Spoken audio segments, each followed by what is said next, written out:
Magandang tanghali mga kabakal. Nandito ako ngayon sa BGC, sa Global Bonifacio. Namahinga ako dahil sobrang init. Baka kumulaps ako sa init.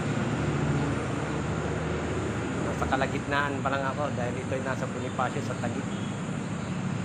So, mga 45 minutes pa. Natatakbo ako na nagbabike. Ayan yung bike ko.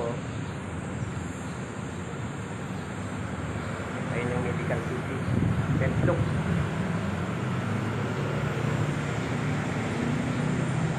Ayan building na yan, Look. Ginawa namin yan nung nasa MTC ako. Dito lang yan sa Global, Taguig. Mga kabakal, kung nagustuhan yung aking video at dumaan ito sa wall ninyo, pakisupport naman ang aking Facebook page, ganun din ang aking YouTube channel upang matulungan sa ganung paraan.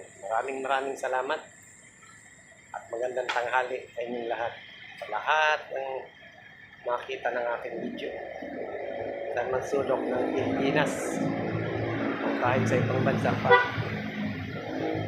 Magandang tanghali at God bless all. Bye bye.